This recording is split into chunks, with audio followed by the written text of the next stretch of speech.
Good evening, everyone. I'm Sahana, Assistant Registrar of Academics of Lakulish Yoga University, and I will be your moderator for today's webinar. On the occasion of 7th International Yoga Day, Lakulish Yoga University welcomes you all to a one-day national webinar on yoga for post-COVID cardiac rehabilitation, sponsored by Inter-University Center for Yogic Sciences, Bangalore. I request all the participants to keep the microphones on mute, and in case anyone has a question, they can type it in the chat box, which will be answered by our speakers at the end of each session.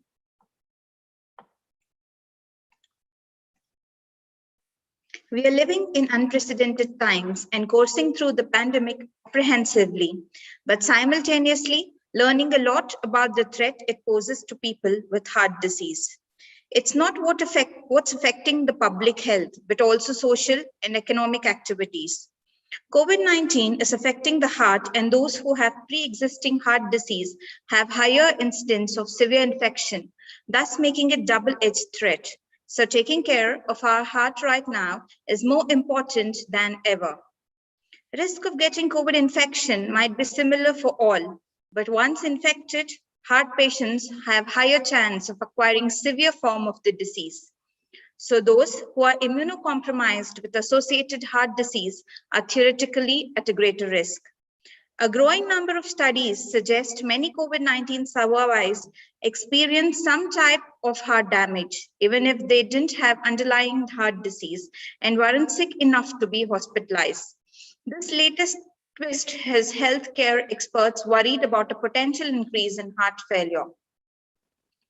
Nearly 1/4 of those hospitalized with COVID-19 have been diagnosed with cardiovascular complications, which have been shown to contribute to roughly 40% of all COVID-19 health deaths. But two recent studies suggest heart damage among those infected may be more widespread. In Journal of American Medical Association Cardiology, analysis of autopsies done on 39 COVID-19 patients identified infections in the hearts of patients who had not been diagnosed with cardiovascular issues while they were ill.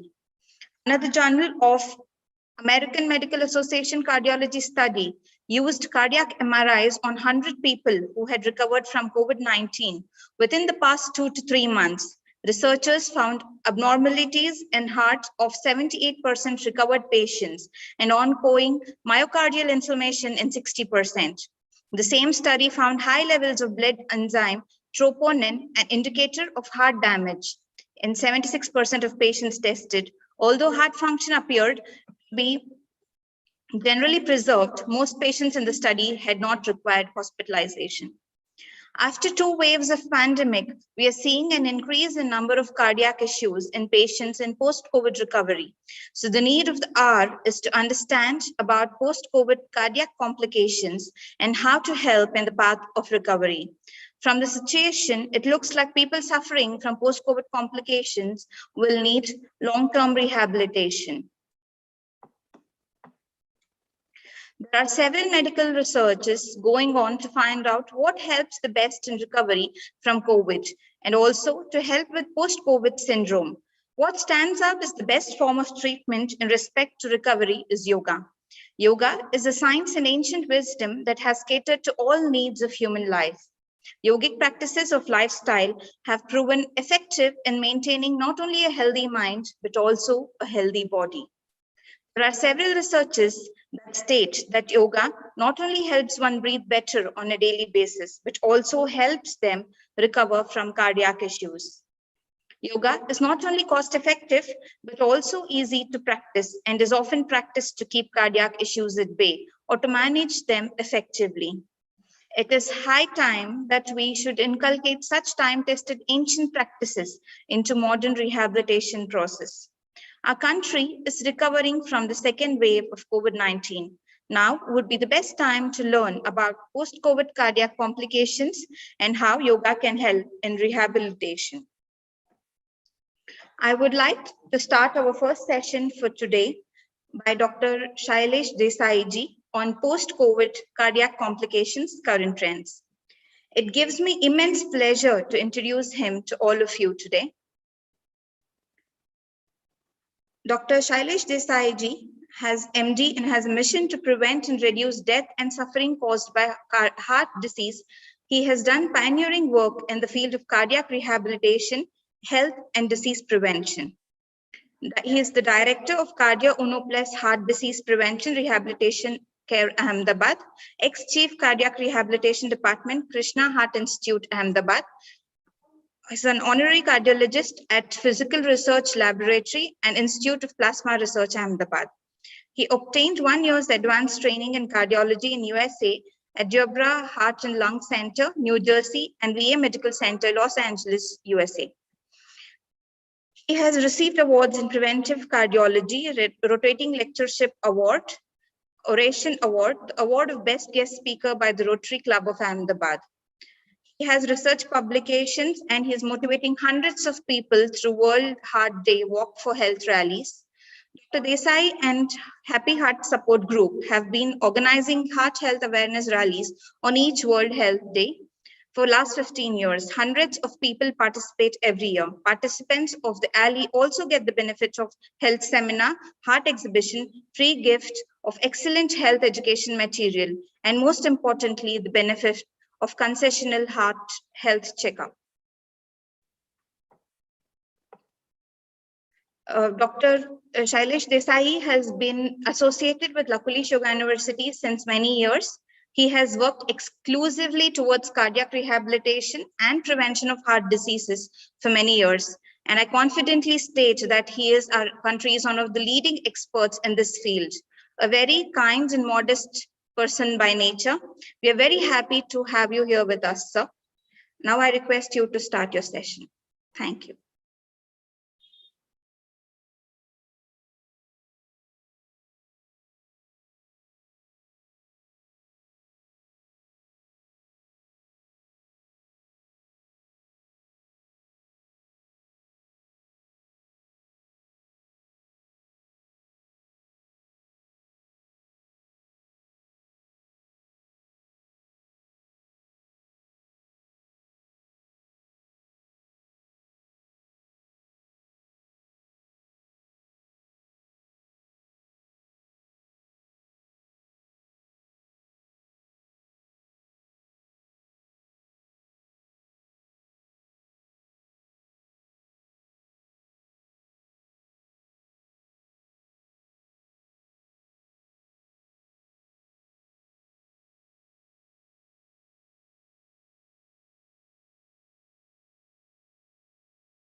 Just give us a moment while he joins back. There seems to be a technical issue.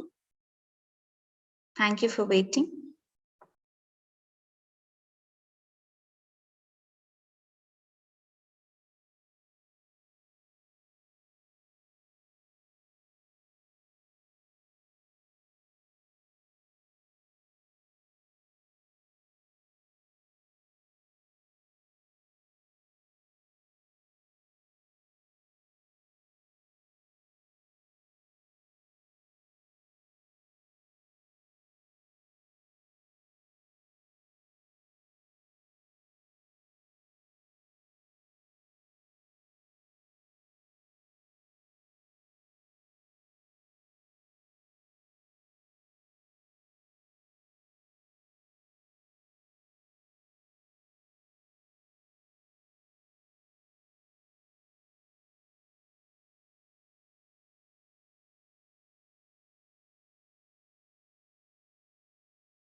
Yes,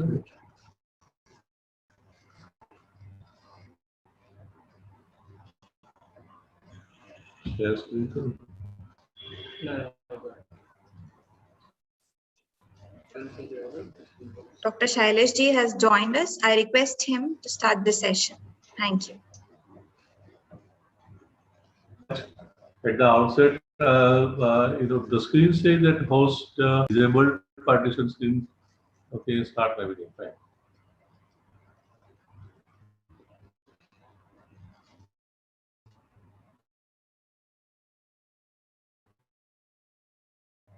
Hello. Am I audible to all of you? Yes, sir. Yes. Okay.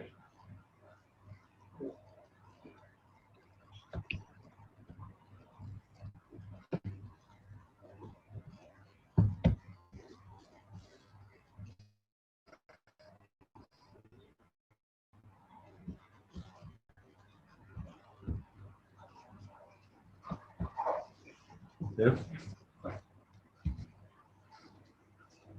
Okay. Am I? Can you see my screen? Yes, sir. It is visible. Hello. Good. Yes. And am I audible properly? Yes, sir. Okay. Thank you so much. At the outset, I would like to thank Lakulesh Yoga University and Inter-University Yoga Center for Yogic Sciences, Bangalore, for giving me this opportunity to be with you all and to share my knowledge of medicine and cardiology with you all. As we all know, that we are facing a very serious pandemic.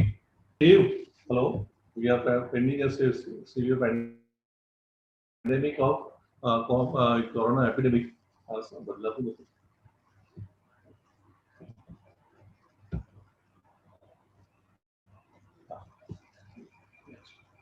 Okay.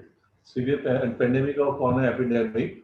The virus, it is very unpredictable, dangerous, and unpredictable, and perhaps engineered. And that is the reason why the scientists world over are not able to understand it properly. And whatever we are talking today, maybe may not hold true tomorrow, because whatever we will be talking today will be based on the observations so far and whatever little studies have been done by the doctors internationally.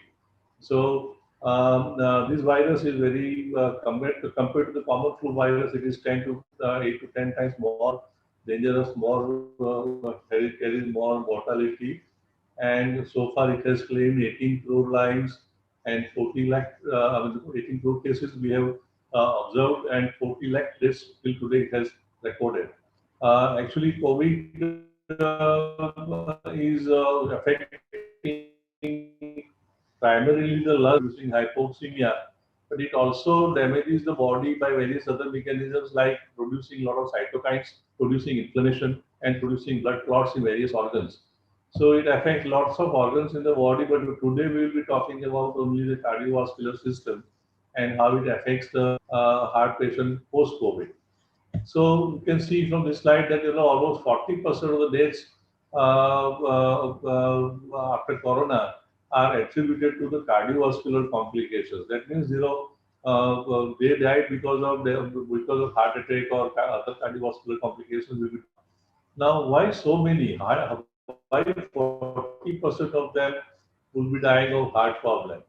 Because that is because normally most of the people who died of corona, they are between the age of 40 and 70, and in our country or everywhere in the world, these are the age group of people who are having also various other factors which are responsible for heart problems or heart attacks, like hypertension, diabetes, obesity, cornea, tobacco smoking, and lots of stress. And all these factors are out there. They were all there. They normally also in routine times cause 3 to 5,000 deaths in our country every day. So when these kind of patients they get corona infection, the corona cytokines and the inflammation caused by corona and the clots caused by corona is added to them, and the stress also is added to all these risk factors. And the stress plays a very, very major role in amplifying the effect of all these blood pressure, cholesterol, diabetes, which are not controlled normally by most of the people in our country by regular checkup, regular medicines, and healthy lifestyle. So that's the reason why we see so many cardiovascular deaths during hospitalization and even after hospital discharge. So here you can see that this is the principal mechanism of cardiovascular complications of COVID is causing inflammation by cytokines and producing blood clots in our arteries. As I said previously, there was a study done by Center for Disease Control of Prevention in USA during this COVID epidemic that almost 90% of the patients, I repeat, 90% of the patients who were admitted with COVID in hospitals in USA, they had either diabetes or BP or obesity or tobacco smoking or kidney problem, like like risk factors which were compounded by the inflammation and cytokines produced by the COVID infection. So there is a high number of clot formation everywhere in the body, brain, heart, lungs, legs, and then kidneys everywhere. So we must understand that how this clot is formed and what is the this is the basic pathology of cardiovascular complications in COVID patients during and after COVID infection. You can see in this picture that we have this is the enlarged view of the blood vessel, and as you can see, as we have outer skin of the body, we have an inner skin. This is the inner skin in the body. This is the inner skin, which we call endothelium, and these are the risk factors which normally middle-aged people do have, and if they are not controlled well, your inner skin of your blood vessels is already damaged partially and is vulnerable to clots as such also. And when the COVID infection occurs in these kind of patients, the cytokines are produced, inflammation is produced, then the damage to this inner skin, the endothelium, becomes far, far more grave. And the patients develop rupture of the clots of the atherosclerotic plaques. They develop all these red cells, they become clumped together and form a clot. And that is the reason which why if this clot forms in the heart, you get a heart attack. If the clot is formed in the brain, you get a stroke. If the clot is formed in the leg veins, and if it travels up in the lungs, you get pulmonary embolism. So the clot is one of the major factors. There is another factor which is called cytokine induced direct damage to the heart, and that also is possible. But the clot is a major factor, and that is the reason why the patients who are admitted with severe COVID or moderate or severe COVID, all of them, we don't know whether they will deteriorate or not. So all of them, we give normally in hospitals the blood thinning heparin injections until they are in the hospital. After they are discharged from the hospital, those who have a very low mild illness, and those whose D dimer values were normal, we don't give them any post-discharge blood thinner medicine. But those who have moderate infection, and then D-dimer values are twice the normal, that is around 1,000 the level D-dimer values. Then we give them aspirin for 6 to 8 weeks. And those who are having very high D-dimer and multiple risk factors like diabetes, kidney problem, obesity, immobility, they are also given this additional rivaroxaban, that is an anticoagulant medicine on top of antiplatelet agent. We call it dual pathway blockage of the clot formation for at least 6 to 8 weeks. So this is the fundamental preventive treatment which most of the patients who are admitted in the hospital, they do require, especially if they have multiple risk factors. Now these are the different conditions where you can see on the screen that you can develop direct damage to the myocardium, which is called myocardial injury or myocarditis. You can develop acute clot in the heart, develop heart attack or acute coronary syndrome. Your muscles can become weak, or because of toxins, your heart pumping may become weak, and you develop cardiogenic shock and heart failure. You can develop clot in the brain, and you can get stroke. You can develop leg vein thrombosis, and that clot travels up through the blood vessels into the lungs and develop pulmonary embolism. and then you can get a lot of rhythm abnormalities of the heart. So these are the common cardiac problems which occur during hospitalization and even up to 3 months after hospitalization. So we have to keep a watch for the symptoms which are monitoring to these conditions, and we should understand how to prevent all these things and how to take medical help as and when required. Now, thrombosis or clot formation in the leg veins. So the leg veins, whenever the patient is immobilized or when it becomes less mobile, our blood has a tendency to get solidified or get clotted. So when the patient is lying down for a number of days, he becomes immobile. Am I getting? Are you getting my voice properly, Sonu? Hello.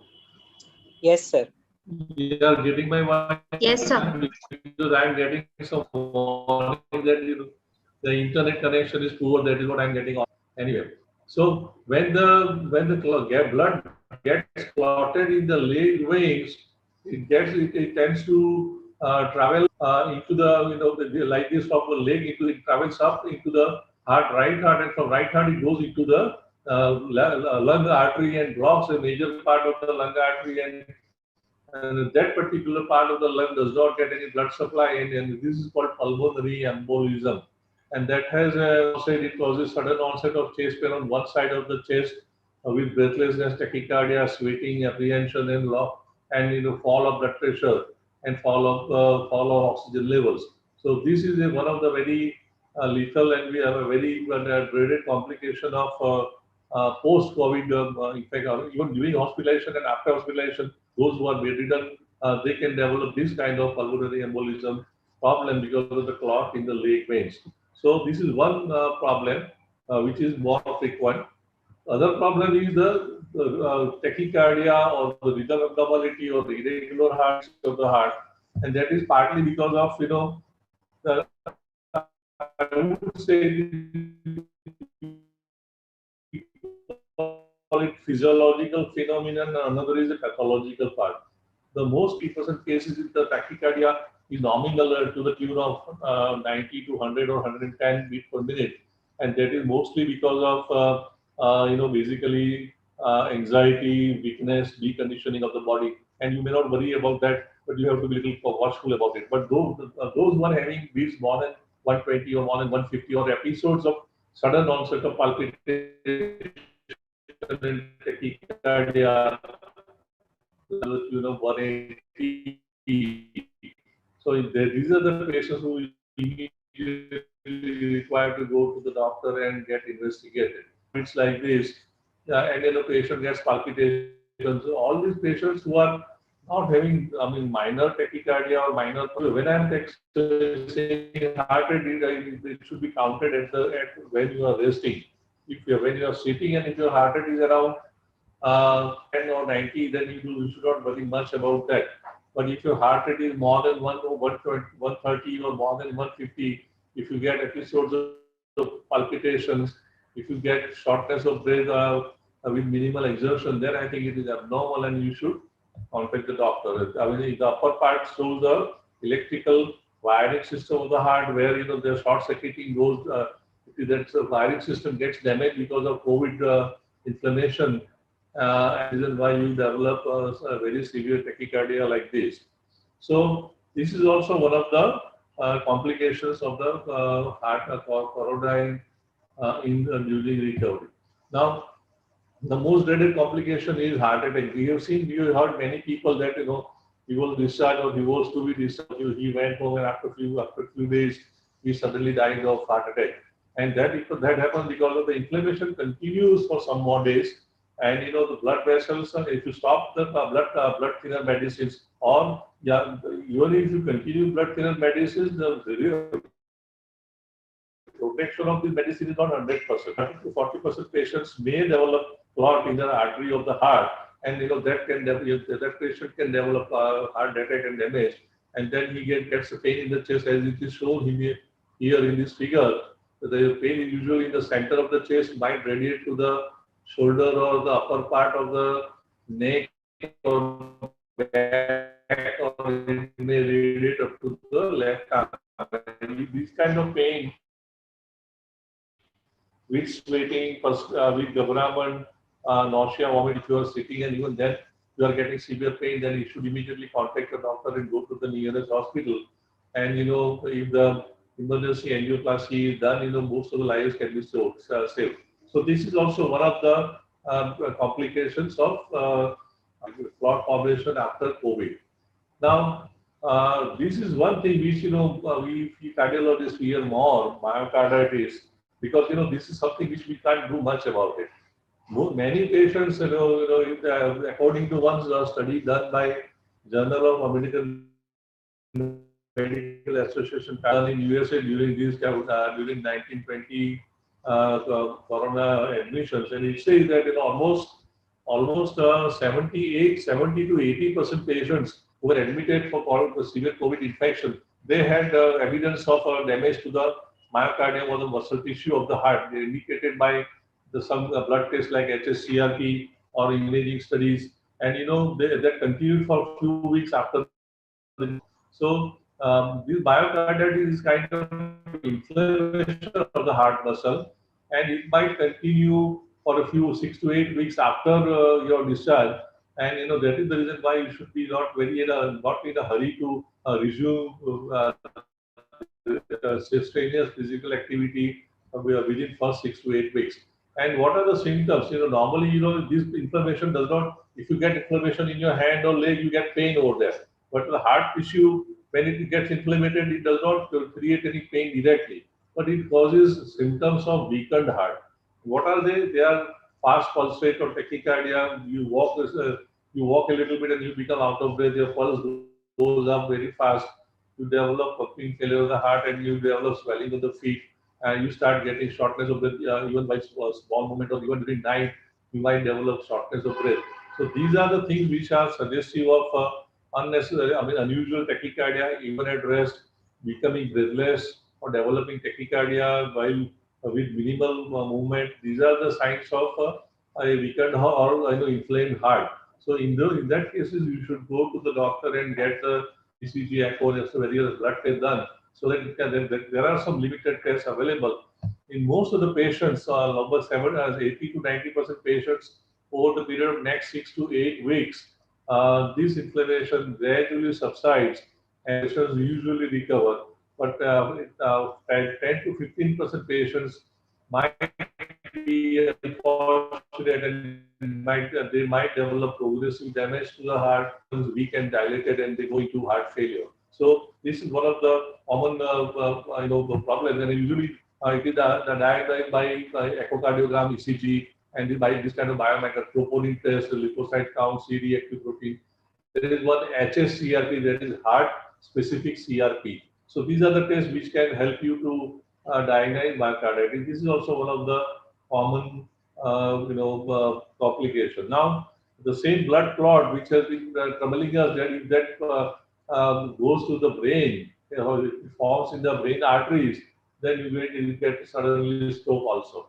And the warning signs of the stroke are very important to for all of you to learn and understand. That you can remember by be fast sort of thing. So when there is a difficulty in maintaining the balance, that is B. Any problem with the eyes or vision, that is E. Any face deformity, or if your face becomes distorted and turns is unable to move on one side, that is also a sign of early stroke. Then if your arm or leg, one side of arm or leg is not able to move properly, then also that's a sign of stroke. And your speech, if you are not able to speak well, if the speech becomes slurred, these are the signs of early signs of stroke. And if you go immediately to the hospital within 2 to 3 hours or 4 hours, nowadays we have very good hospitals in Ahmedabad, and you can go to the hospital. They do immediately MRI. They confirm the presence of clot, where the clot is, and then they inject the blood thinner and blood clot buster medicines, and the clot gets dissolved. And many patients the stroke can be reversed almost completely. But that has to be done in first 30. For first 2 to 3 hours, and that is the reason why we have added the last T for time. time is a muscle. You recognize these symptoms as early as possible and go to the doctor as early as possible. Now, who are the patients? We have seen that these are the common cardiac problems which develop in a COVID patient. But don't be scared. See, don't scare all the patients because all patients who develop COVID, they are in millions and millions numbers, right? They don't develop all of them don't develop the problem. Only 10 patients who have had severe corona COVID infection, like those who had prolonged oxygen therapy, who had to be put on ventilator, those who are 65, or those who have multiple comorbidity. This is very important. Those who are around 45, 50, or even 35, but if they have diabetes, kidney, heart problems, smoking, obesity, which are not treated well during his earlier life, then they have already damaged his arteries beforehand, and then the COVID strikes and further damages the arteries and produces the clot. So these are the people who are likely to develop, and they usually have these symptoms: shock persistent, breathlessness, chest pain off and on, weakness, unusual weakness, joint pains. So these are the things which these are the people who should be little more careful and they should consult a doctor. Many times, we might wonder that how to find varieties or not. So there are some simple ways that for those who were admitted and having had a moderate illness, uh, they were basically they all are basically tested at 10 to 15 days or 1 or 2 weeks interval for these blood tests, especially CRP, D-dimer, CBC. Their sugar levels have to be checked, cholesterol, creatinine levels have to be checked, and in those cases we suspect heart involvement. We do this TROPI and HSCR. So these blood tests can be done if you suspect severe symptoms. And I tell you, only those who are having severe symptoms, they should go for this, and only after doctor's advice. And one thing what we can do is this 6-minute test, walk test. It is very easy. You can measure your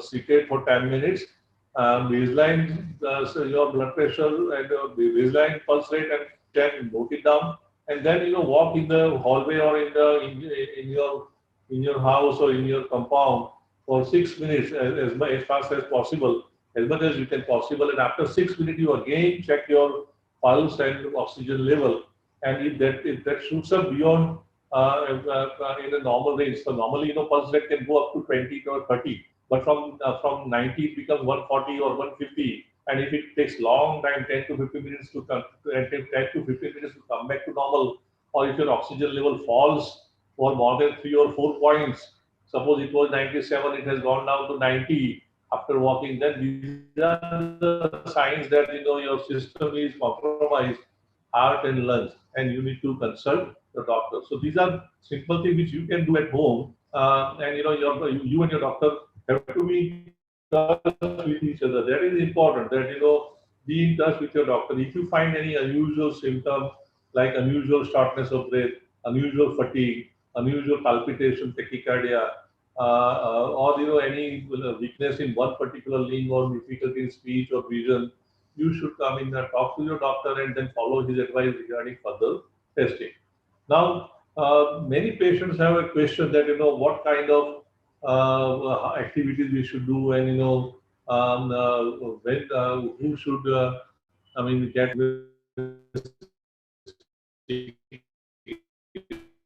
get further.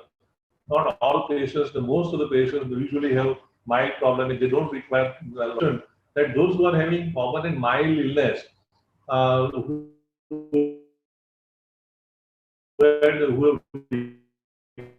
are recovering from mild illness, but they can be having symptoms like mild weakness, mild fatigue, mild shortness of breath, body ache, leg ache, atypical chest pain. Atypical means it is a changing site at a localized point and occurring at rest, not associated with exertion. These are called atypical chest pain, non-cardiac pain. If your pulse rate is not beyond 100 to 110, then you don't worry. If you have mild anxiety, depression, mildly disturbed sleep, or reduced appetite, of the patients. So for these symptoms, you don't have to rush to your doctor, but be watchful, right? Develop these kind of symptoms on the right-hand side of the table, which I have shown that those who have severe weakness, unusual weakness, severe fatigue, severe shortness of breath, even those who are short of breath, even at rest, those whose pulse rate is beyond 120, even at even while sitting, those who are having episodes of irregular heartbeats or palpitations, those who are having chest pain on exertion, or those who are having swelling of the feet or one limb or both the limbs, those who are having severe diarrhea, vomiting, nausea, not able to eat, and not able to sleep well because of severe anxiety, depression. All these patients should consult their doctor and get them investigated and get them get treated. So most of the symptoms usually are mild, and they resolve over 2 to 6 weeks. But those who have a more severe coronary artery disease, they have to be watchful. I mean, those who have more severe COVID problems, because cardiac problems can occur up to the 3 months post-COVID time. So that is the time where we have to remain watchful and alert. Now, what are the tests which we can get? I mean, those who are having more symptoms, as I described in previous slide, that those who are having more severe symptoms, then they can go for the doctor's advice, blood tests like CRP, D-dimer, HSCRP. They can go for echocardiogram,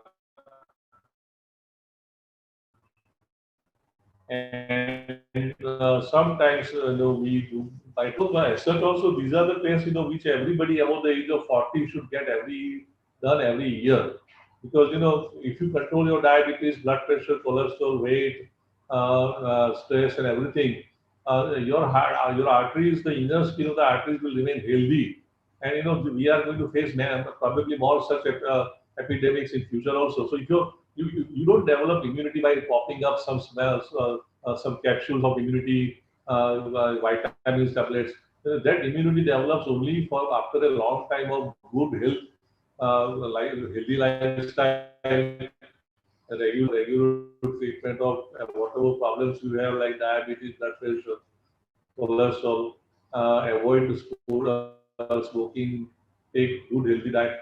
All these things, if you do regularly and do yoga for your stress, if you do all this regularly and if you get checkup also at yearly intervals, that will keep you healthy and fit for the future episodes of such any crisis. So those in these corona episodes, those who have not done these things, those who have not maintained healthy lifestyle, not had a regular checkup, not had a regular medicines for their diabetes, BP, cholesterol, they have paid a very, very heavy price. So from this we have to learn that from now on we have to keep ourselves healthy, boost up our immunity by regular healthy lifestyle, and have a regular checkup and have regular medicines if you have any medical problem. Now, another important question many people are facing is when to resume activity after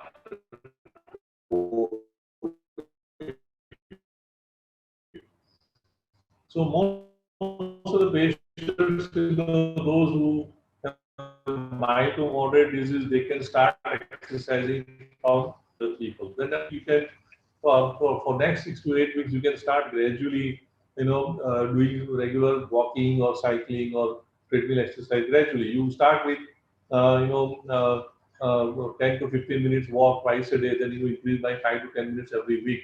And then the program should be, the exercise should be intensity and time should be gradually increased over a period of time.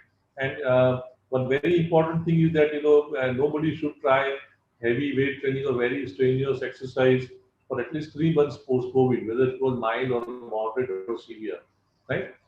Yoga is very simple, very useful, especially breathing, pranayama, and relaxation techniques. You must practice regularly.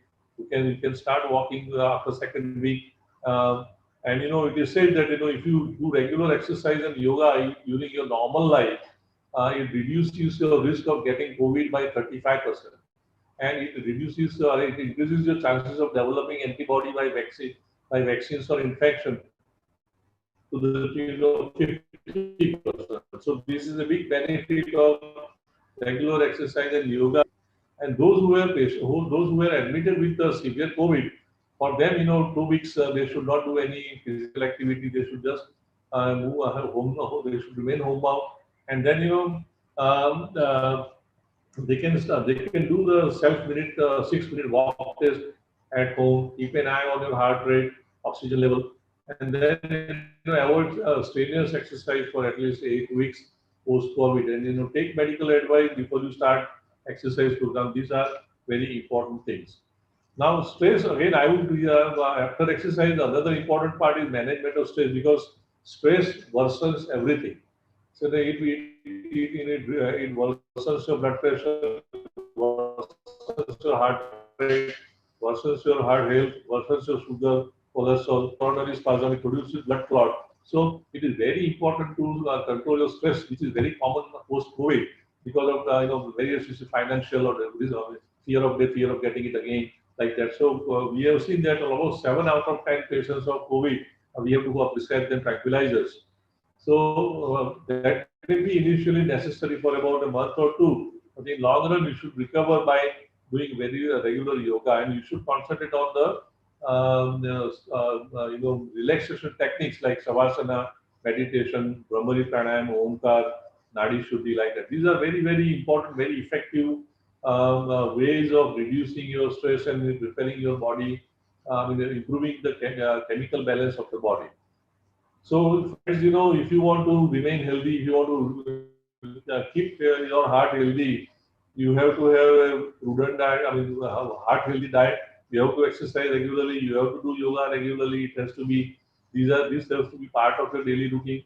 And you must read about the health and be well aware about the health problems. And then important part is that you must, if you are about 40 or if you are about 35, you must have regular annual checkup for diabetes, blood pressure, cholesterol. And if they are not out, they are out of control, then please try to bring them under control by medicines and healthy lifestyle. This is very crucial for survival from any illness, not only COVID, but from any other illness. If your body is healthy, if your mind is healthy, you'll be able, and if your disease, blood pressure, diabetes, cholesterol are under control, you'll be able to face these problems, other problems easily, and you will come out without any major complications. So most of the patients who develop a significant coronary cardiac or heart problem or lungs problem, we give them cardiac rehabilitation and this factor control program. I think Dr. Vijay is going to talk after this talk about rehabilitation, and I think this will be very important for all of you to listen to that. Whatever you do, whether you take vitamins, or whether you take whether you take exercise or classes, but 100% prevention or cure protection is not possible. So ultimately, you must never ever forget that these are the basic prevention steps. Wearing mask all the time. You can see that even I am now seeing on TV that even after 1 year of COVID epidemic which has gone down in Singapore, South Korea, everywhere, China, everywhere people are still wearing masks. So in our country people have started reducing, अभी mask पहनना छोड़ दिया, सब जगह घूमना शुरू कर दिया, सोशल डिस्टेंसिंग बंद कर दिया. तो अभी ये कोविड गया नहीं है दोस्तों. COVID is going to be there, so it might come back, third wave, fourth wave, we never know. But you must always mask when you go out. You must wash your hands regularly. You must maintain social distancing, and very, very important, you must take vaccines. All of you must take vaccines. A lot of people ask us that मुझे clot हो जाएगा, ये हो जाएगा. But here I have shown that if you take vaccine, the risk of getting clot is 5 per million. 5% who take vaccine, and a million, out of million, only 5 develop clots. While if you don't get vaccine, and if you get COVID infection, then your risk of getting clot is 1,65,000 per million. So it is so very high when you develop COVID infection. So we must take vaccine, and our government is trying their best. ये बहुत ही अच्छा slogan है, खुद बचे, अपनों को बचाए, सफाई, दवाई और कड़ाई, और जीतेंगे कोरोना से लड़ाई. Thank you so much, and if you have any questions, you can ask. Are we going to have some question answer session now? Sonu, I am done now.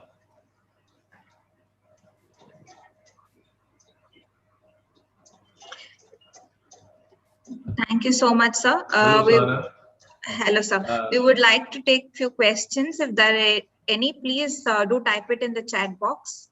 I will read it out for sir. Sana, my voice coming over all right or not? I mean, was it the connection was all right? Yes, sir, it was perfect. Okay, thanks, sir. Thank God. Okay. Yeah, I'm ready to take questions if you want. I have 5-10 minutes more.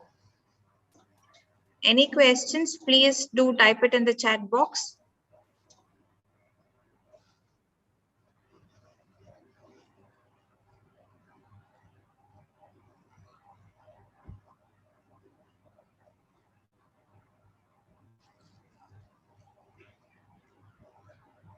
I think, if there are no questions, shall I leave the meeting then? I think there are no questions. Okay. That was a very informative, precise and enlightening session, sir. Despite your busy schedule, clinic hours, you have been very kind to take time out for us to make us understand in great detail the post-cardiac complications. Luckily, Yoga University thanks you immensely for always being there for us and for always guiding us towards useful and precise information. We are indebted to you, sir. Thank you so much. Thank you. Thank you, sir. And wish you all the best. And I congratulate all of you to for doing this wonderful job of educating people, because it is very, very important. Thank you. Thank you so much, sir. Okay, right. Okay. Moving on to the second session of the day, we have with us Dr. Vijay Kumar PS, who will be briefing us about yoga-based comprehensive cardiac rehabilitation. It gives me a sense of pride to introduce Dr. Vijay Kumar to all of you, for he is our own from Lakulish Yoga University. Dr. Vijay Kumar is an associate professor at our university, Ayurveda and yoga therapy consultant. He has completed BA-MS, MD in yoga rehabilitation, MSc in clinical psychology. He has more than 40 scientific papers in the field of yoga, psychology, and medicine to his credit. He is a well-renowned clinician in the field of Ayurveda and yoga. He previously was the resident medical officer at Arrhythmias, a holistic hospital in Esvyasa University, during which he worked and conducted several camps for the famous Stop Diabetes movement. He was the head of neurology and rehabilitation department at Arrhythmias, as well as associate professor at Esvyasa Yoga University. He has also taught yoga and rehabilitation to students abroad. Over to you, Dr. Vijay Kumar. I request you to start your session now. Thank you.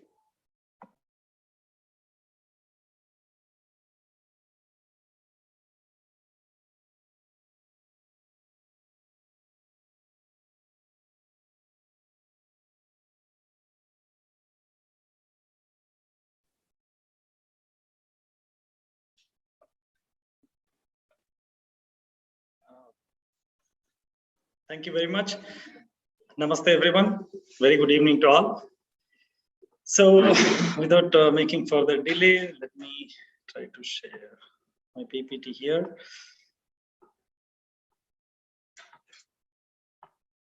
Yeah, just a moment, please.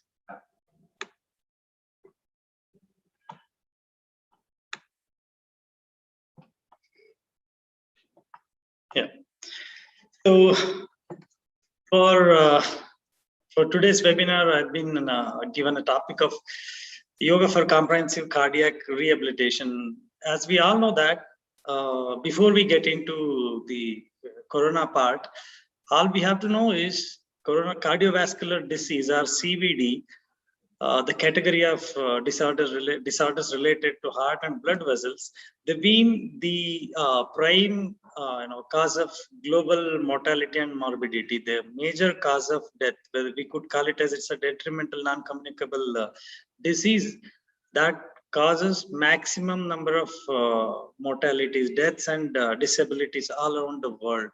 2019's WHO bulletin says approximately 18 million deaths globally only because of cardiovascular diseases. So that explains the burden of cardiovascular disease on our society. So why I'm saying that? Because being the first and the most prominent cause of death and disability, if we talk about pandemic crisis, if we keep that cardiovascular burden aside for a moment, and if we try to look into SARS-CoV-2 or COVID-19 novel coronavirus, the disease itself is very fascinating. Why I said fascinating? Because still we are trying to understand the course of disease and its consequences. The entire sequelae of novel coronavirus is yet to be explored. We are learning as days are passing with this pandemic crisis.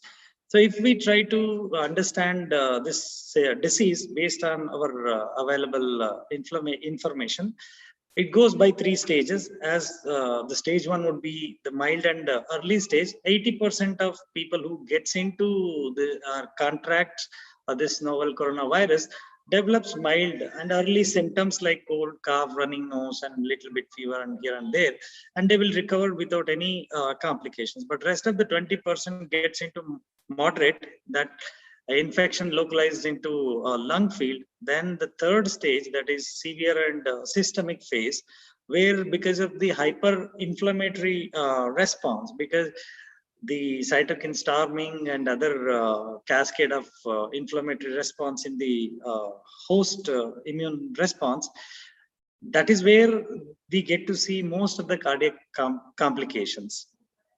Though our understanding is very limited, we think that only lungs are getting infected, and SARS-CoV-2 is the virus which infects our respiratory system, but that is only tip of the iceberg. Because if you see moderate to severe stage of this SARS-CoV-2 disease, it is becoming completely systemic, which means it involves other organs like kidneys, lungs, not only lungs, even the kidneys, liver, GI tract, nervous system. These are the major vital organs. Even they are also getting involved because of this particular virus and the course of the disease of this virus. If we try to see this renin, angiotensin, aldosterone system, this is the system in the body which runs in collaboration with kidneys and liver, our lungs, and the impact will be on our blood pressure and heart. So we have something called as, because the virus, SARS-CoV-2 virus, gets inside the virus genetic material, gets inside the cell only through the angiotensin 1 convertase enzyme, that is ACE2 receptor. And we have ACE receptors abundantly all over respiratory tract and as well on the cardiac structure, which means on our heart. That is where it gets easy access. The virus, after it gets multiplied in the lungs, it travels through blood circulation to heart, and where through these abundant ACE2 inhibitors, it gets invaded inside the cardiac muscles, and that is where the inflammatory changes and other the antigen antibody reaction and those kind of immune response can be seen even at the heart level. But the problem here is these ACE2 inhibitors are cardioprotective proteins. But unfortunately, this virus takes the ACE2 inhibitors activity completely down. The entire down regulation can be seen because of this infection. So it completely compromises our blood pressure, cardiac activity, and even anatomically it involves our cardiac muscles, creating endocarditis and coagulopathies, and the cascade of the response that generates inside the body is enormous. Because most of the time we only focus on lung, because we feel the oxygen saturations might go low because lungs get damaged and blood oxygen exchange gets hampered, and we develop hypoxia. We might need mechanical ventilation. We only think of the pulmonary part, but parallelly, along with pulmonary involvement, this virus is also deteriorating our cardiac functions, even the cardiac structure and cardiac function, through so many ways, whether it's increasing blood pressure, whether it is creating unnecessary amount of vasodilatation, and ischemic changes, the apoptotic changes, which means the cardiac cells, that is generally referred as cardiomyocytes, they tend to die, and it creates ischemic change and even vascular blockages, whether it is type 1, type 2 myocardial infarction, which means with or without atherosclerotic involvement, and the generalized myocarditis, inflammation in the heart. So the entire cascade of cardiac involvement happens at the later stage of this novel coronavirus infection. Generally happens because of cytokine storming and AC inhibitor deteriorated pathway activity. If you see the ratio, 20 to 30% of patients hospitalized with SARS-CoV-2 have clear evidence through troponin level. Troponin is it's an enzyme marker, biomarker to assess the cardiac damage. So that clearly says the manifestation of cardiac complication would be 20 to 30%. So it's a huge number. And the consequences, if you see now, the medical fraternity has devised a terminology called post-COVID cardiac syndrome. It's like long COVID haulers. So this gives a clear picture yet to explore, but at least for time being, at least for now, we can identify these findings clinically. They develop ischemic cardiomyopathies or even non-ischemic cardiomyopathies because of blood vessel involvement or without blood vessel involvement, even the death of cardiac muscle, and even premature ventricular contractions or ventricular tachycardia, risk of sudden cardiac death, and arterial fibrillation because of conduction issues, because autonomic nervous system is also getting involved. The entire hormonal axis gets hampered because of this SARS-CoV-2 virus.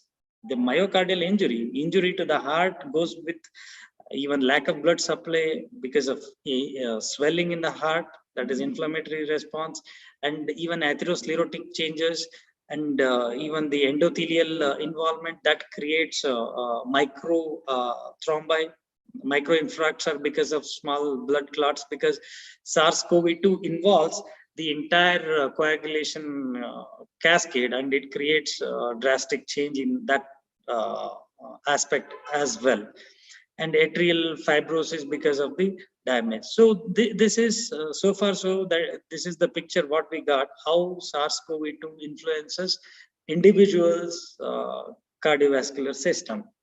The question here is, we have so far achieved to treat the acute complications that are arising parallel with COVID treatment.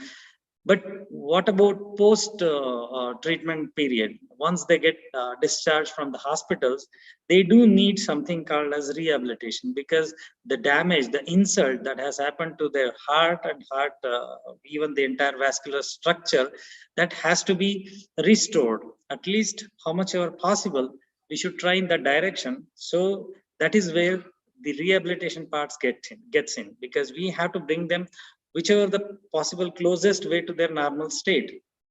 And even in this direction, there are very limited studies right now, but still they are very supportive. They say even early prophylactic therapies, which means if we take early rehabilitative approach for moderate to severe COVID patients, without even thinking whether they have clinically manifested cardiovascular diseases, but still before they get into that condition, if we start early, like prophylactic manner, rehabilitating them through, we have enormous techniques, methods, and other possibilities in that direction. We will discuss it later. But in general, to restore normal myocardial function and normal electrophysiological activity of the heart can be restored by early approach. That is where the need of rehabilitation is very essential for post-COVID status. But if you see the current cardiac rehabilitation status in our country, not to mention even it's applicable to global platform. If you see here, numerous barriers, because we know that, right? We are not very familiar with rehabilitation aspect of healthcare here in India. But even for an existing cardiac rehabilitation, there are barriers. For example, like insufficient patient referral. Even doctors, the medical practitioners are even very keen on referring their patients, are not, directing them towards the rehabilitation facilities. And adherence, the problem is they might try and they might quit. And it might be lack of convenience, like financial status or availability, because most of the Indian population stay in interior side, so their physical infrastructures are not very optimal. And most important, motivational factor is also there. And there are a lot of stigma, like psychological stigma, societal stigmas. So these are the limitations that are restricting in transit. No, we have all the guidelines from global level to a local level. We have guidelines for all these problems and issues and how well we can address it. But the problem here is we are failing to translate the same protocols and guidelines into clinical practice. That is what the findings are. Why is that so? Even if you see the existing patients who are receiving rehabilitation service, people who in the first place, the people who are getting enrolled are very less. Even those who got enrolled themselves, their adherence to completion of therapy is very less. It's almost close to half. 40% of attendees, they don't even complete their complete course of rehabilitation. The attrition rate is 40%. That shows what state we are in. So, keeping current status in mind, our socio-economical as well as cultural background of our country, why don't we think a little broader and keep our options open? That is where our ancient wisdom, yoga, gets into the picture. So if we think post-COVID condition, especially for a cardiovascular complication, why can't we inculcate, or why can't we make a blend of yoga-based comprehensive cardiac rehabilitation? Existing conventional rehabilitation methods can be enriched by adding yogic components to it. That is what the whole effort is. Why is that? Because first thing is very economical and easy to access. You can learn and you can follow it on your own self. You don't need to spend, there is no recurrent expenses for that. And effectiveness wise becomes very effective when we blend it with conventional rehabilitation or conventional cardiac rehabilitation. Because it's not only focused on enhancing functional capacity or reducing certain risk factors, but it focus entirely on all the modifiable risk factors. As well, it focus on the entire lifestyle approach of person, of the patient. Because most of the time we only think of yoga is only for stress reduction, but now based on biomedical aggressive empirical research findings, it clearly states, that is what we are going to explore in later slides. It's one of the most valuable tool, so we can make a very good adjunctive with existing rehabilitation. Even if you see a pre-existing evidence which supports our motive, yoga for cardiovascular, particularly coronary artery disease, if you see the significant reduction, these are the study findings which are done exclusively on patients with coronary artery disease, not to mention who are not even having clinical manifestation of the disease. Even in if we could see this many promotive evidences to support the utilization of yoga in rehabilitation, not to mention normal people or even subclinical population. Coronary artery diseases, if we utilize yoga, we could get to see the drastic reduction in their body mass index, and blood pressure, heart rate, their cholesterol profile, because these are the very critical modifiable risk factors that directly influences individuals atherosclerotic formation, even coronary artery disease, and significant reduction in the angina, the chest pain. Those who are already having coronary artery disease, if they introduce yoga into their life, their chest pain episodes or angina episodes become lesser, significantly lesser. And their exercise tolerance, because the functional capacity increases because of cardiopulmonary competency gets boosted, and significant reduction in mortality, especially with those who are already having myocardial infarction, and those who are very prone to develop myocardial infarction and stroke, because these are the very common complications with patients having coronary artery disease. So even in that risk factor, there was a significant reduction. So this supports very clearly, even in coronary artery diseases, these patients, we can definitely make use of it.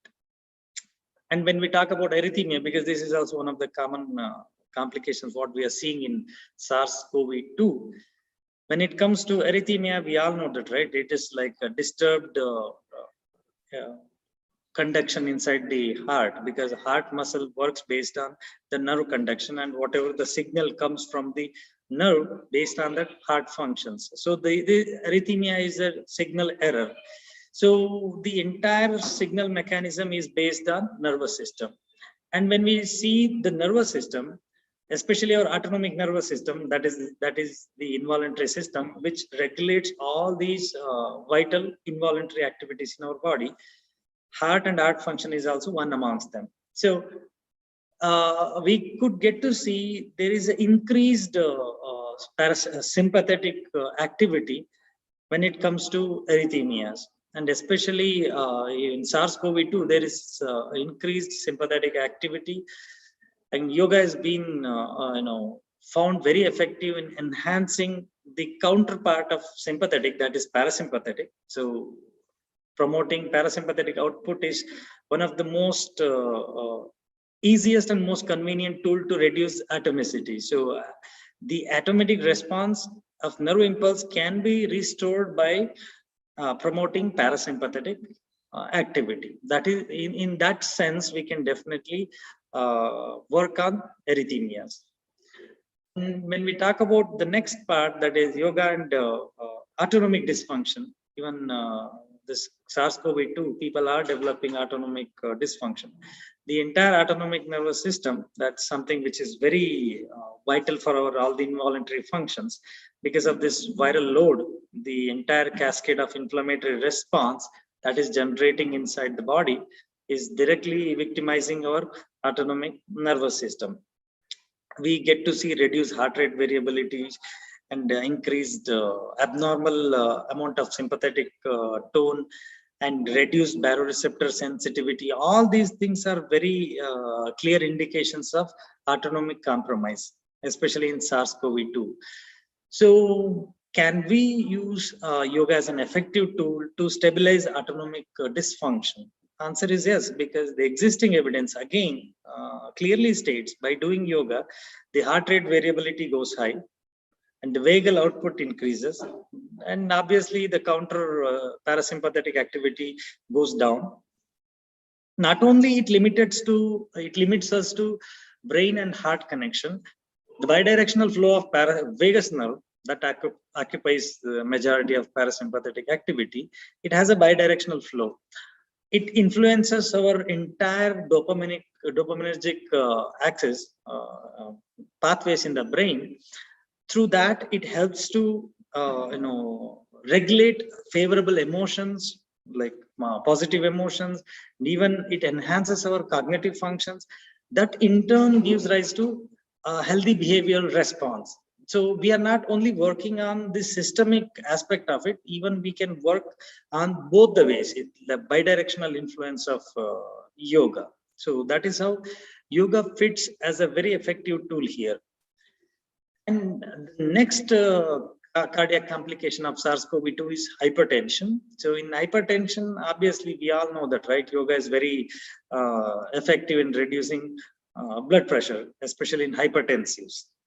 The mechanism behind it is whenever we practice yoga, asana, pranayama, mudra, bandha, kriyas, collectively, all the practices of yoga collectively gives rise to increased nitric oxide levels. As nitric oxide is one of the most important chemical which gets secreted in the nitric oxide, the endothelial of blood vessels, endothelium. So these endothelial cells produces nitric oxide, and that is very essential in keeping vascular health. And along with that, antioxidant capacity in the blood goes high by doing yoga, because when the antioxidant level goes high, the free radical levels and inflammatory response gets significantly reduced. If we do that, the endothelial damage and vascular health can be achieved effectively by practicing yoga. So this is where the alteration in the endothelial function as well as the vascular health gives us the clear indication how yoga helps in lowering blood pressure. And when we talk about heart failure, most of the time we think heart failure is very critical. Yoga might not be of any use here, but definitely never think that we cannot take help of yoga. We can take help of yoga in any condition, irrespective of what state they are in, physical, mental, irrespective of what state an individual is. We definitely can make use of yogic practices. So even in heart failure patients, there are quite a good number of studies which supports reduction in heart rate, blood pressure in heart failure patients. These are very critical for cardiac failure patients, and improvement in their physical measurement, like whether it's a balance, strength, endurance, the entire functional capacity of the patient who is already suffering from heart failure gets enhanced. What more could we expect? Because these are the things which cannot be done through using any sort of medications. Even medications have their own limitations. So these are the things require some extra effort from keeping our options open. Significant greater improvement, like especially the ventricular function, generally referred as ejection fraction. So from 30% to 50% drastic improvement in ejection fraction, especially a patient who are suffering from heart failure, seen after the practice of yoga for 12 weeks. This is something which is very supportive, because as we know, we have very limited facility for rehabilitation, and we have very limited skilled professionals to help those patients who are suffering from post-COVID complications. In summary, if we try to understand the entire mechanism of yoga practices or yogic methodologies, it revolves around more or less vagal stimulation, which means the major part of parasympathetic of autonomic nervous system. Because whenever we do so, there will be a drastic change in our heart rate variability, baroreceptor sensitivity. So all these markers, whether we talk about from top-down mechanism or bottom-up mechanism, from somatopsychic or psychosomatic. So either ways, from both the direction, we get to see drastic improvement. What else we need? Because we are advising them to take anticoagulant medications. If we improve their fibrolytic profile, like reducing oxidative stress, increasing their endothelial functions, that in turn gives rise so many benefits at cardiovascular level. So these are not only the direct influences, but also reducing modifiable risk factors plays a very vital role, not only for rehabilitating, but for preventive aspect as well. So these are the few examples we could get to see through an existing evidence how yoga could be a potential candidate in cardiac rehabilitation. Further, if you want to see in detail, like at the metabolic level, at the anti-inflammatory changes, immune response, neuroendocrine changes, and autoimmune changes. If you see in this circle, all these changes are highly favorable for a patient who is suffering from cardiac complications at post-COVID sequel. So this is very, very supportive for everybody, not only medical fraternity, even for people who are not in a position to access rehabilitation, can definitely make use of yogic practices and they can get better. So when it comes to safety, because I'm advocating yoga here, people might think that anybody can do any sort of yoga anywhere they want. Word of caution, safety comes here. As all the other therapies, yoga comes with lot of adverse effect. Might not be more than other, but still yoga practices do carry some amount of adverse events if at all we practice without a proper guidance and doing extreme things which are not conducive to one's physical and their health status. That definitely gives rise to adverse events. But despite all the limitation, most of the studies in this direction says and support, compared to all other form of therapies, yoga practices have very low rates of adverse events, right? Because not only yoga, there are other forms of therapies. Comparatively, yoga seems to be safe, but we should not take it for granted. We should always practice under specialist supervision and with the help of trained professionals. We should not do it on our own, because it, even yoga practices do come with the chance of adverse events. So with this evidence, yoga seems to be safer compared to other therapies. So here is the model. We definitely can make use of this basic model for cardiac rehabilitation. Even if we inculcate these practices into an existing cardiac rehabilitation, I think we will definitely able to harvest best outcomes when it comes to comprehensive cardiac rehabilitation. So I think I would stop here. I would try to convey how much our I could convey.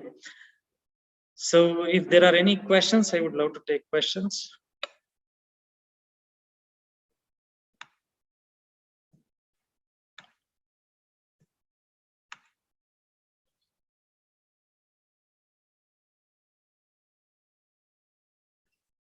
So there are no questions so far. I think I would end here. Thank you very much for patient listening, and thank you very much for giving me this opportunity to share how much ever I know. Hope it was of some use. Thank you very much. Thank you. Take care.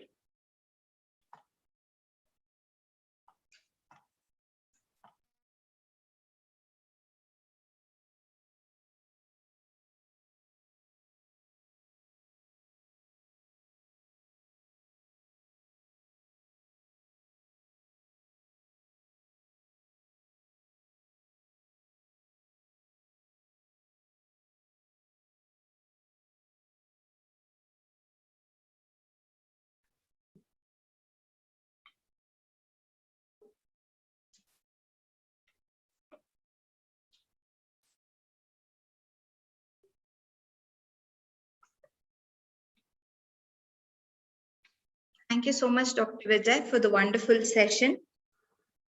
Now that we have heard the complications and also how yoga helps in rehabilitation, it is time for us to also practice and learn practically the module of yoga for post-COVID cardiac rehabilitation. It gives me immense pride to introduce our yoga teacher, Ms. Aishwarya Bajareja, to all of you. She has completed her MSc in yoga and is currently working as a yoga teacher in Lakulish Yoga University. She is pursuing her PhD.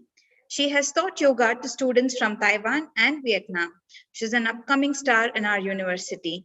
She not only teaches yoga, but also lives like a yogi.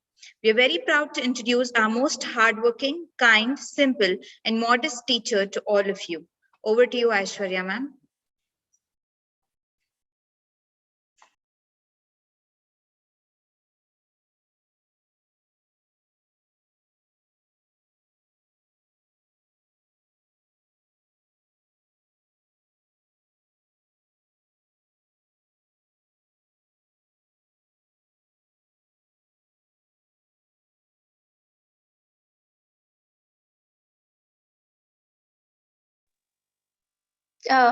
Yes, just join me with another account. Unmute me.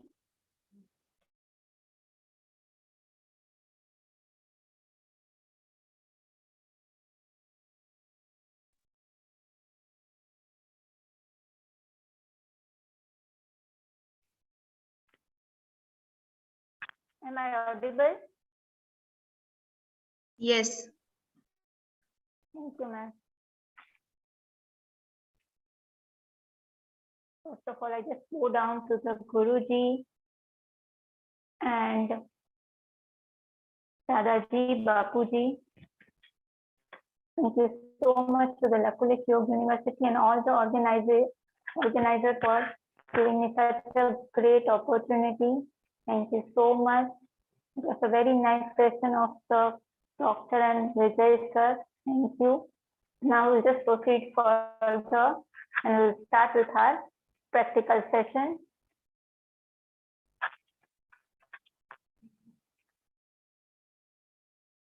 First, we'll start with the loosening exercise. Stand up. Legs 1 to 2 each apart. Loosening of fingers. Raise your both hands from front side, parallel to your shoulder. Your palms facing downwards. Inhale. While exhaling, slowly and gradually make a tight squeeze. Inhale, exhale, inhale, exhale, inhale, exhale, inhale, exhale, inhale, exhale, inhale, exhale, inhale, exhale, inhale, exhale, inhale, exhale. Release and relax. Now we do loosening of wrist. Once again, raise your both hands from sideways, parallel to your shoulder, your fingers away from each other. Inhale while exhaling. Slowly and gradually bend from your wrist and make sure that your fingers are pointing downwards. Inhale. And while inhaling, your palms are facing opposite side. While exhale, bend it from your wrist. Your fingers pointing downwards. Inhale, exhale, inhale, exhale, inhale, exhale, inhale, exhale, inhale, exhale, inhale, exhale, inhale, exhale, inhale, exhale, inhale. Now another wrist exercise. Now what we do is make a feast. Inhale while exhaling. Just bend from your wrist and make sure that your fingers is pointing downwards. Inhale up, exhale down. Inhale, exhale, inhale, exhale, inhale, exhale, inhale, exhale, inhale, exhale, inhale, exhale. Release and relax. Now we'll do elbow rotation, shoulder rotation. Raise your both hands from front side, parallel to your shoulder. Turn your palms towards roof. Bend your elbow. Place your both palms on your respective shoulder. Bring your elbow together. Now we'll rotate at first clockwise and then anti-clockwise. Clockwise at first, half circle inhale, half exhale, inhale, exhale, inhale. Make sure that you come back, your elbows are together. Inhale, exhale, Inhale, exhale, inhale, exhale, inhale, exhale, anti-clockwise, inhale, exhale, inhale, exhale, inhale, exhale, inhale, exhale, release and relax slowly and gradually. Straighten your elbow, release your hand, release and relax completely. We'll do it. The breathing exercise. Cross your both legs, raise your both hands from front side, and slowly and gradually sit down on your mat. At first, we'll start with the tiger breathing. For that, come on your knees. Take a distance of one arm of your knees and your hands also one arm distance. Place it forward.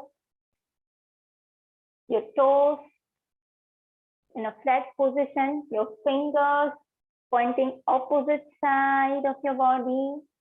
Now, while inhaling, arch your back, look up, make a concave posture, look at the roof, raise your head up, exhale, bring your back upwards, slowly and gradually, bring your head down, place your chin on your throat, or on your chest, inhale out, exhale down, inhale, bring your head up, look up, exhale down, inhale up, exhale down, slowly and gradually, sit down. Now, extend your both legs in front. With the help of your elbow support, lie down. Now we'll do leg extension breathing. Hands by the side of your thigh. Raise your both hands from front side, hands above your head, biceps touching your ears. So that your hands are parallel and down to the ground. Now while inhaling, raise your right leg up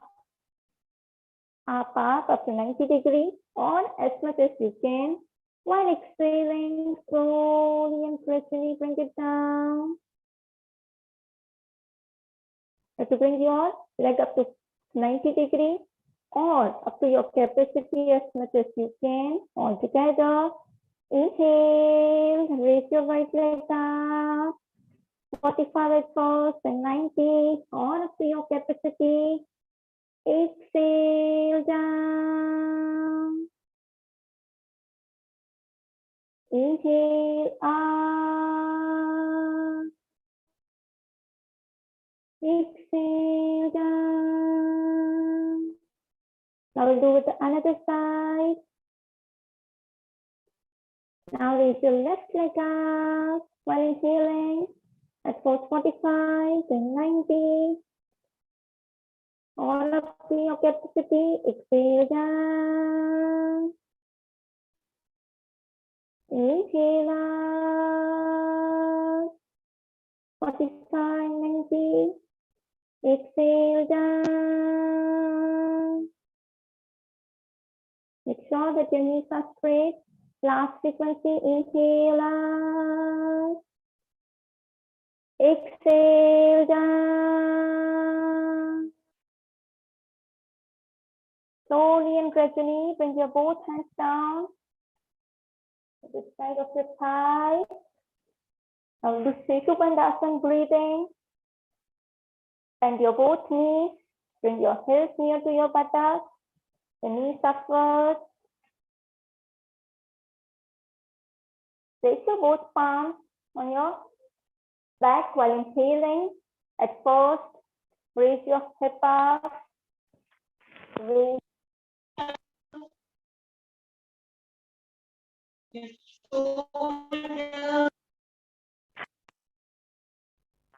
Make sure that your shoulder touches the ground and your foot is on the ground. Stay there. And your chin touching your throat. And then exhale slowly and gradually. Bring your back, your head down. Make sure that you place the support on your back. Once again, we'll do 3 times. Inhale. Raise your hip up, your back up. Take the support of your hand. Exhale, slowly and gradually bring it down. One more time. Inhale. Exhale down. Release and relax. Just straighten your legs. Loosen your body for a while. Just close your eyes. Just look at your abdominal region. Try to bring your consciousness in your navel region. Now close eyes. Inhale, exhale, continue. While inhaling, just try to bring your abdominal region up while exhaling. Tuck it inside towards your spine as much as you can. Inhale. Bring it, make a big round. Exhale. Tuck your tummy in towards your spine as much as you can. Again, inhale. Exhale. We'll chant Akar. And the closed eyes only. Inhale.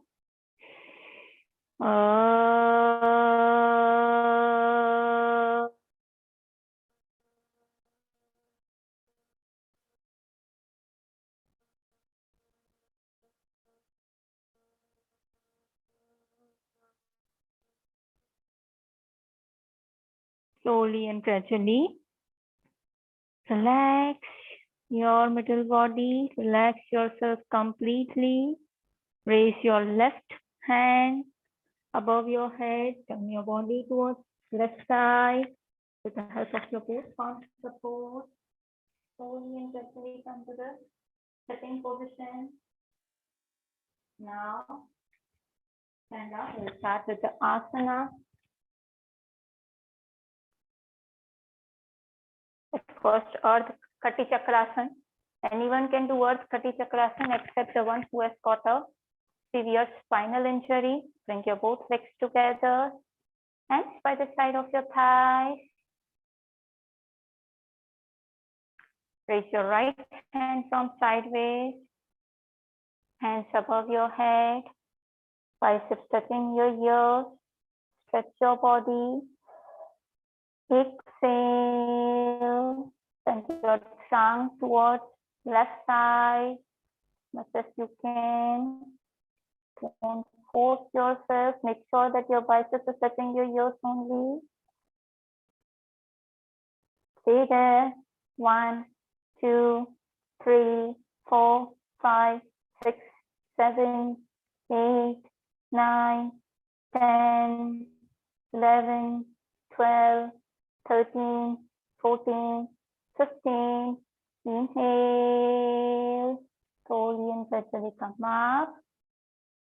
Release and relax your hands from sideways. Relax completely. I will do with another side. Raise your left hand from sideways. Turn your palms towards roof. Inhale, hands above your head, biceps touching your ears. Exhale, bend your trunk towards right side, go down. Make sure that your biceps is touching your ears. Down, down, down as much as you can. Stay there. 1, 2, 3, 4, 5, 6, 7, 8, 9, 10, 11, 12, 13, 14, 15. Inhale out. Release and relax. Relax yourself completely. That was the Arrhythmias Chakrasana. It just makes our spine flexible. It makes our lower limb as well as our upper lip flexible and strengthen our back muscles. Now we will go further. I will perform Trikonasana. The Trikonasana at first make a distance of 3 feet, legs wide apart, 3 feet, by the side of your thighs. Raise your both hands from sideways, parallel to shoulder. And this also, those who have got a severe spinal injury, they should avoid. Otherwise, all person can do it. Parallel to your shoulder, inhale. Now while exhaling, slowly and gradually bend your trunk towards right side. Go down with the help of your right palm gets on your right ankle. Make sure that your left hand is 90 degrees and your palms towards your face. Go straight as much as you can. Look at your strengthened palms above. Stay there. 1, 2, 3, 4, 5, 6, 7, 8, 9, 10, 11, 12, 13, 14, 15. Inhale. Slowly and gradually come up while inhaling. Once again, hands by the side of your thigh. I'll do with another side. Raise your both hands from sideways, parallel to your shoulders. Back straight, body straight. Take a deep inhale. Exhale. Stand your torso towards left side. Go down. With the help of your left palm, try to catch on your right ankle. Possible. Gaze at your right palm. Above, which is at 90 degrees. Look up. Stay there. 1, 2, 3, 4, 5, 6, 7, 8, 9, 10, 11, 12, 13, 14, 15. Inhale up. Release and relax. Hands by the side of your body. Relax yourself completely. Slowly and gradually bring your both legs together. It also helps to strengthen our legs muscles. Those who have got the knee-related problem, knee pain, it is also helpful for them. And it also helps to reduce our fat around our waist and our abdominal region. That was the Trikonasana. I will go further. Vrikshasana, those who have got a vertigo problem, those who have got knee problems, they should be careful. They should avoid this asana. Bring your both legs together in a distance of 1 or 2 inch. Place your left leg firmly on ground. We'll perform Vrikshasana. Raise your right leg up. Catch on your ankle with the help of your left palm.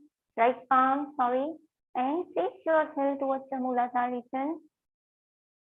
Stay there. After having a good balance, your knees parallel to each other. Raise your both hands from sideways, hands above your head.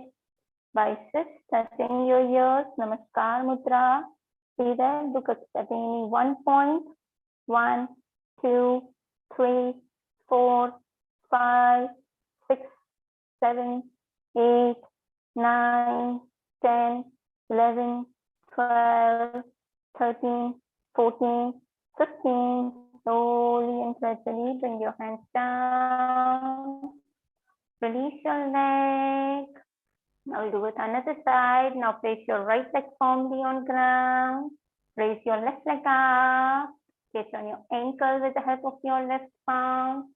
Place yourself towards the Muladhara region and your genital region.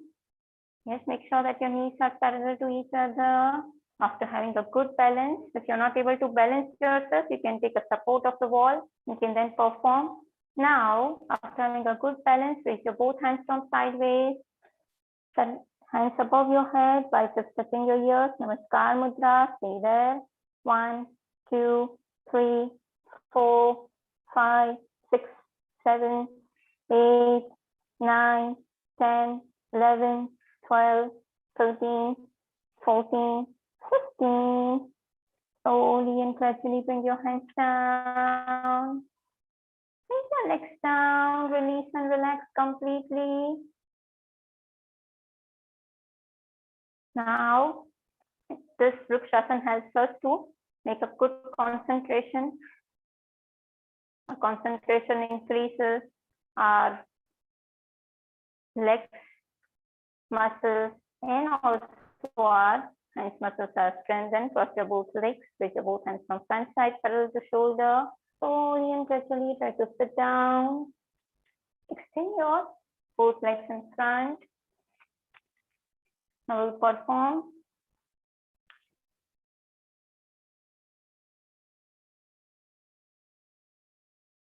Cow Mukhasana. Bend your right leg, place it towards your opposite buttocks. Now, again, bend your left leg. Make sure that your left knee and right knee are parallel to each other, above each other. And also, bring your heels near to your buttocks. You don't have to sit on your left knee, just have to bring close to your, touching your buttocks. That's it. Cow Mukhasana, those who have got a knee problem should avoid this. Those whose knees is up, raise their hand up. Slowly and gradually bend your elbow, place it towards your backside. Make sure that your fingers is pointing downwards.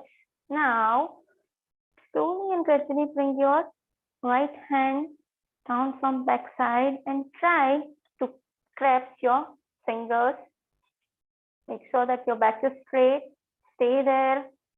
1, 2, 3, 4, 5, 6, 7, 8, 9, 10, 11, 12, 13, 14, 15. Slowly and gradually release your right hand first.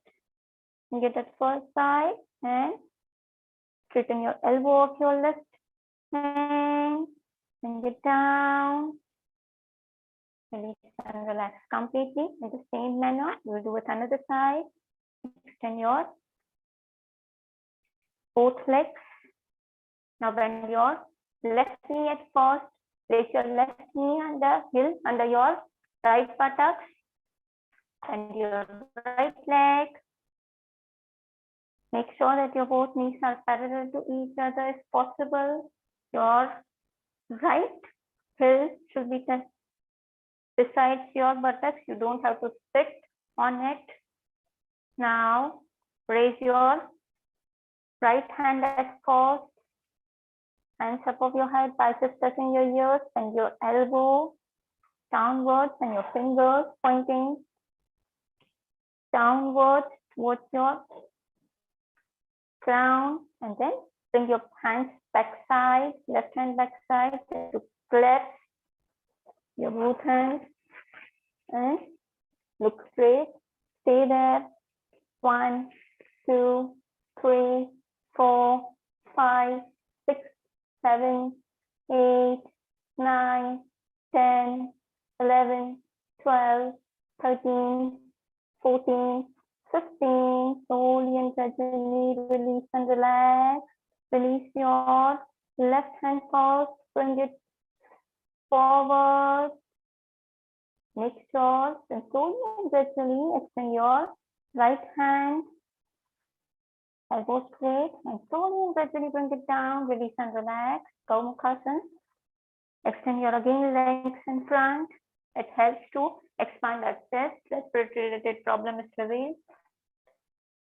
It also helps to strengthen our biceps and all our hands muscles and legs. Now we'll go further with Ustrasana. Those who have got a vertigo problem should avoid this asana. Those who are pregnant should avoid the Ustrasana. At first, come on your knees, kneel on your knees. Otherwise, you can just take the first position of the Vajrasana. Then your left leg, place your left heel under your left buttocks, and your right leg, place your right heel under your right buttocks, and then slowly and gradually stand up, knees on the ground only. Your toes should be flat. Place your both hands at first like this on your waist, your fingers all together, pointing in front side, and your thumb pointing back side. Inhale. In internal rotation, arch your back as much as you can. Now, slowly and gradually, with the help of your left palm, get on your left hand. With the help of your right palm, get on your right hand. Stay there. 1, 2, 3, 4, 5, 6, 7, 8, 9, 10, 11, 12, 13, 14, 16. Again, bring your both hands and wave and slowly and gradually come up.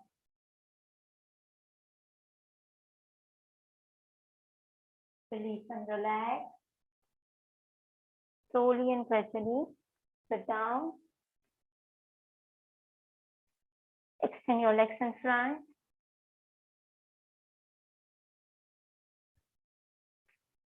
Now, with the help of your elbow support, lie on your stomach.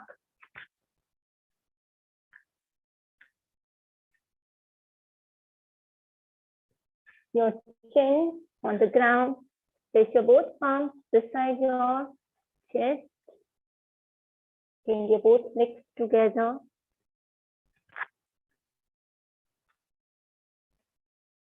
We start with the Bhujangasana. Those who have done any stomach operation within the 2 to 3 months, they should avoid Bhujangasana. Those who have got a severe cervical problem should avoid Bhujangasana. Now, place your both palms at first beside your chest. Inhale. While inhaling, raise your head up, your shoulder, your chest. Don't go beyond your pelvic region. Stay there. Just arch your back a little bit. Deep inhale, deep exhale. Continue. 1, 2, 3, 4, 5, 6, 7, 8, 9, 10, 11, 12, 13, 14, 15. Exhale down. Slowly and gradually go down while exhaling. Now, bring your both palms beside your thighs. Now look at the benefits. It helps to strengthen our back muscles. The flexibility of back is increased in the neck. It helps to have good circulation around our head and our chest region. Now, we come to Savasana. Slowly and gradually at first raise your right hand up. Turn your body towards right side. With the help of your both palm support, lie on your back.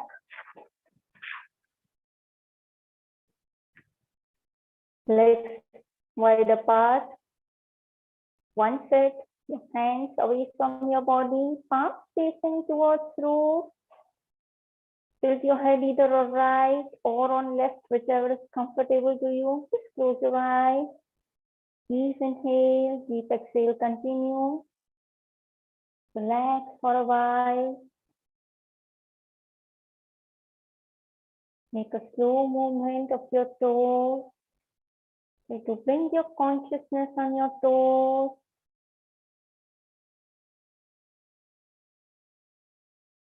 Sensitize your toes. Relax your toes. Relax your feet.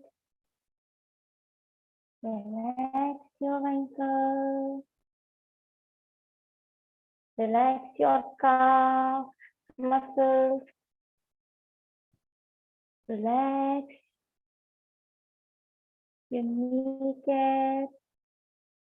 Relax your thighs. Relax your hip joints. Relax your waist. Relax your all lower joints. Relax your pelvic region. Relax. Relax. Now we'll chant a card. Take a deep inhale.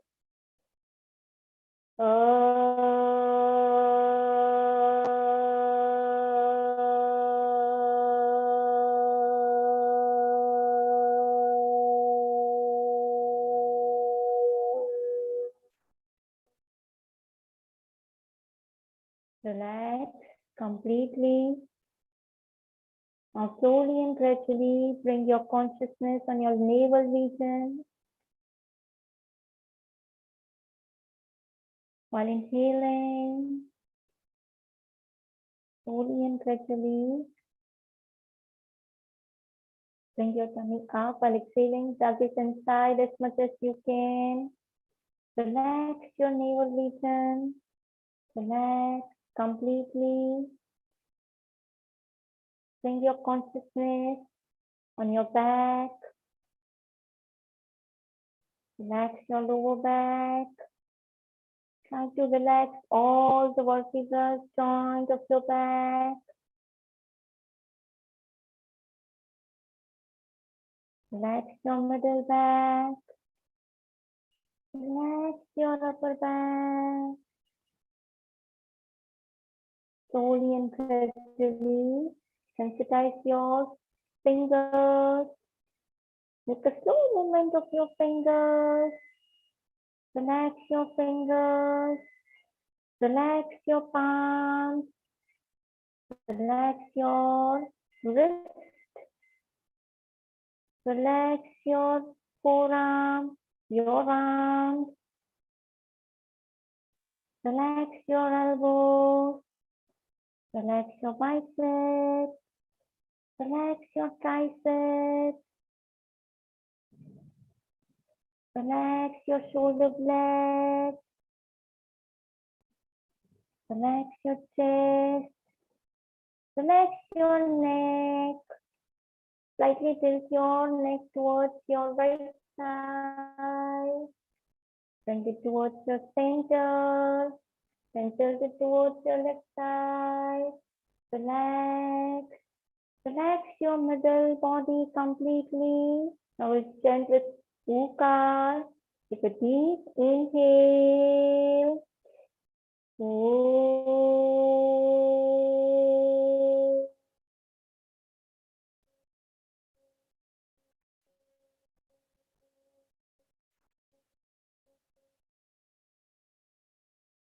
Relax completely. Now, slowly and gradually bring your consciousness in the middle of your eyebrows. Relax your chin. Relax your upper jaw. Relax your lower jaw. Relax your upper lip. Relax your lower lip. Relax your upper teeth. Relax your lower teeth. Relax your tongue. Relax your palate, your soft palate, as well as your hard palate. Relax completely. Relax your cheeks. Make a big smile. Relax your nose, your ears. While inhaling, feel the cool air coming inside. While exhaling, feel the warm air going outside. Relax your eyes, your eyeballs, eyelashes. Relax your eyebrows. Relax in the middle of your eyebrows. Relax your temples. Relax your forehead. Relax your lower head. Relax your middle head. Relax your frontal head. Relax completely. Now perform Markar. Take a deep inhale.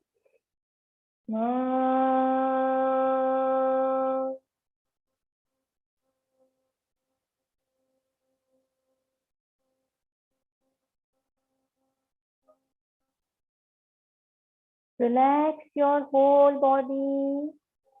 Relax completely. I will perform Omkar. Take a deep inhale.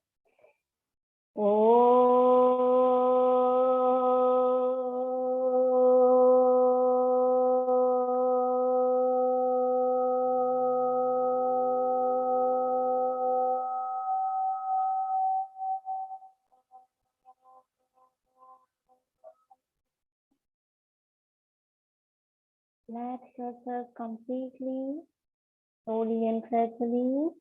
Finger your fingers, your toes. Bring your body into consciousness. Bring your both legs together. Both palms beside your thighs. Place your left hand above your head. Turn your body towards left side. Stretch your body a little bit.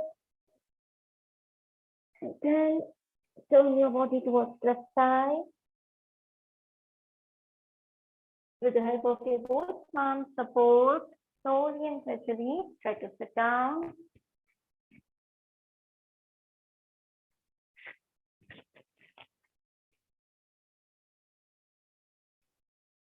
Sit in any comfortable posture.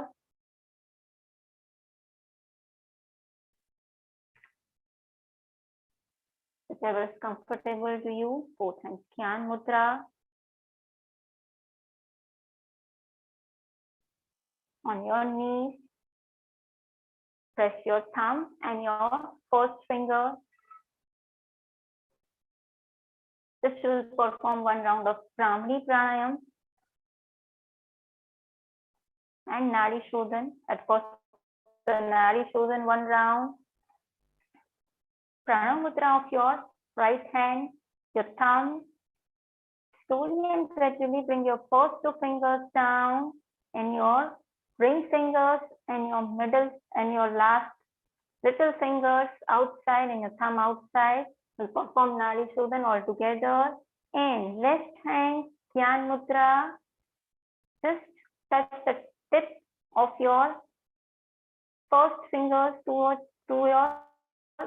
your thumb and then place it towards your knees. Your palms facing towards roof. 3 fingers straight. Nastikagra Mudra or Pranam Mudra. All together. Close your right nostril with your right thumb. Inhale through your left. Take a deep inhale. Close your both nostrils with your little and your ring fingers. Hold your breath. Don't go beyond your capacity. 1, 2, 3, 4, 5, 6, 7, 8. Exhale to your right nostril. Bring your thumb down. Inhale through right. Hold. Close your right nostril with the help of your thumb.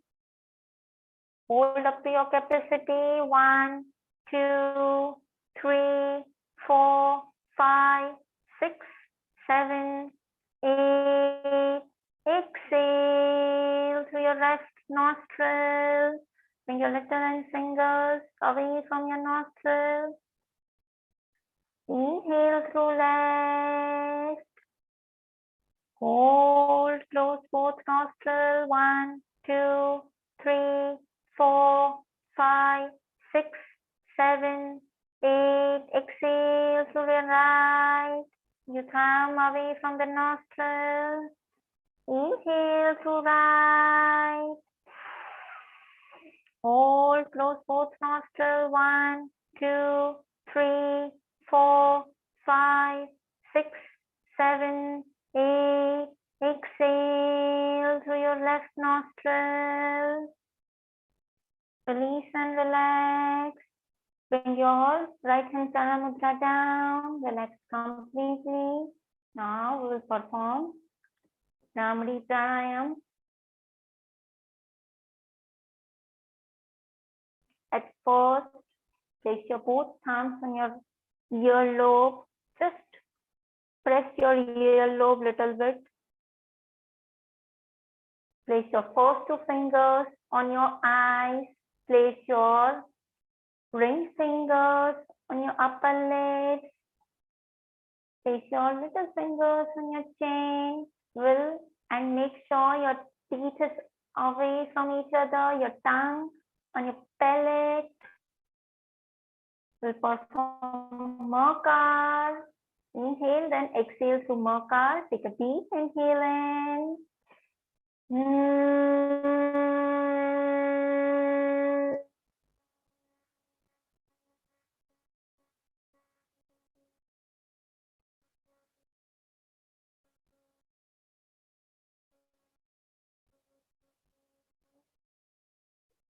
Last frequency, inhale.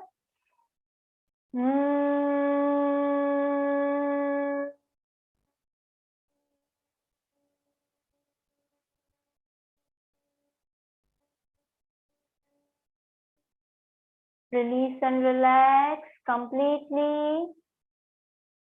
Both hands Dhyan Mudra on your knees. We'll do 1 round of Makar and then finish our session. Take a deep inhale.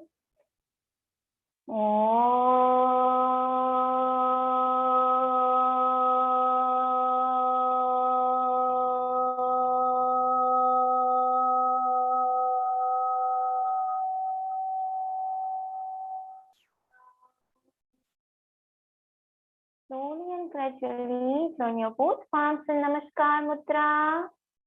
Rub your palms. After reheating your palms, place your palms on your eyes. While seeing your palms, slowly and gradually open your eyes. Karagre vaste Lakshmi, Karamalye Saraswati, Karamadye tu Govinda, Prabhate Karadarshanam. Place your both palms on your face, your head, all over your body. Relax yourself completely.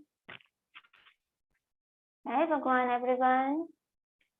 Thank you so much to everyone. Thank you so much to Lakulish Yoga University, Jala sir, Dave sir, Sahana ma'am, Vijay sir, and all the faculties and all the people who are being joined here. Thank you so much for joining with us. Over to you, Sahana ma'am. Thank you so much, Aishwarya ma'am, for the wonderful yoga session. We have come to the end of today's program. I thank our sponsor, UCYS, for helping us organize such an important and valuable, most needed national webinars on 3 different need of the hour topics. I thank our speakers for their time. I thank our participants. I thank our Chancellor, Dr. Dinesh Bhai Aminji, for his constant support and encouragement. Provost, Dr. Chandrasanji Jala sir, for his time and encouragement. Special thanks to our registrar, Om Davesa, for always encouraging us, helping us, and for being the source of support and positivity. I extend my special thanks to Mr. Jose NJ, consultant to IUAC and IUCYS. He has helped us a lot to put all these programs in action. I would like to thank Yash Vora, student of BSc 6th semester, who has helped us in technical arrangements and has been patient with us. We in Lakulish Yoga University take pride in students who are multi-talented and encourage them in the path of holistic growth. With this, I end today's program. Sarve bhavantu sukhinah, loka samasta sukhino bhavantu. Om Shanti Shanti Shanti. Thank you all once again. Thank you for coming.